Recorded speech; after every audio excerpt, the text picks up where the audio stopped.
नए साल की शुरुआत में आदिवासियों के गुस्से की खबर आई। उसके अगले दिन यानी 2 जनवरी को एक वीडियो सामने आया जिसमें महिलाएं पुलिस के एसआई को पीटती नजर आई। फुटेज में पुलिस भागती दिखाई दी और महिलाओं समेत भीड़ उसका पीछा करती रही। दरअसल पूरा मामला छत्तीसगढ़ में ईसाई मिशनरी और आदिवासियों के बीच टकराव का है। कहा जा रहा है कि ईसाई मिशनरी कथित रूप से धर्मांतरण कर रहे हैं। नाराज भीड़ ने पहले चर्च में तोड़फोड़ की और इसके बाद यह टकराव हिंसा में तब्दील हुआ। भीड़ ने पुलिस पार्टी पर हमला किया जिसमें एसपी का भी सर फूट गया।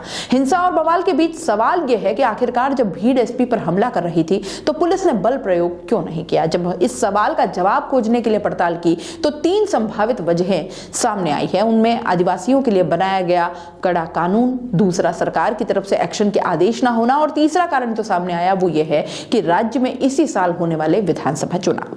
अनुसूचित जाति जनजाति यानी अत्याचार निवारण एक्ट 1989 के तहत पहले शिकायत होने पर एफआईआर के बगैर गिरफ्तारी का प्रावधान है। गिरफ्तारी के लिए पहले से मंजूरी लेने की जरूरत नहीं होगी और इसके तहत सीआरपीसी की धारा 438 के तहत अग्रिम जमानत भी नहीं दी जा सकती। ऐसे मामलों में केवल कोर्ट यह तय कर सकता है कि मामला कायम करने में कानून की धारा 18A के तहत किसी के मौलिक अधिकारों का ध्यान रखा गया है या नहीं। साथ ही केवल कोर्ट ही तय कर सकता है कि ऐसे मामलों में जीने के अधिकार, समानता और स्वतंत्रता के अधिकारों का हनन तो नहीं हुआ है। यानी पुलिस के पास मामला पहुंचने पर गिरफ्तारी तय है। छत्तीसगढ़ के नारायणपुर से जो विजुअल सामने आए उनमें पुलिस भीड़ के सामने डिफेंसिव ही नजर आ रही थी। यहां तक कि भीड़ में शामिल लोगों के पास लाठी डंडे थे, उन पर भी पुलिस ने बल प्रयोग नहीं किया।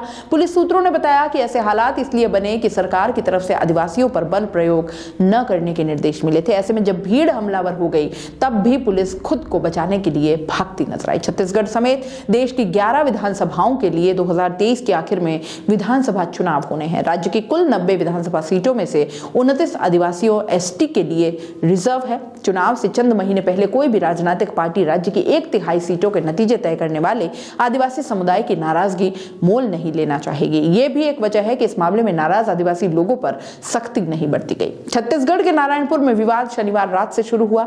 कथित धर्म परिवर्तन से गुस्साए कुछ लोग गोरा गांव में हथियार और लाठी डंडा लेकर घुस गए। रविवार को भी 2 पक्षों में मारपीट हुई। इसके बाद आदिवासी समाज ने बैठक बुलाई और दूसरे पक्ष पर जबरदस्ती धर्मांतरण करने का आरोप लगाया और इसी दौरान हिंसा भड़क गई। भीड़ ने स्थानीय चर्च में तोड़फोड़ की। हालात काबू में करने पुलिस पहुंची तो प्रदर्शनकारियों ने उस पर भी हमला कर दिया और इस घटना में नारायणपुर एसपी का सिर फट गया। इससे पहले रविवार को आदिवासी समाज और दूसरे पक्ष के लोगों में झड़प हुई थी। हिंसक भीड़ ने एडका थाने के टीआई पर हमला कर दिया था। नारायणपुर जिला मुख्यालय में शांतिनगर स्थित है और इस इलाके में ज्यादातर ईसाई समुदाय के लोग हैं। ग्रामीणों की भीड़ इसी इलाके में घुसी। आईजी सुंदरराज पी समेत 4 आईपीएस ऑफिसर नाराज लोगों को समझाने वहां पहुंचे थे। कोंडागांव से अतिरिक्त पुलिस बल को भी बुलाया गया।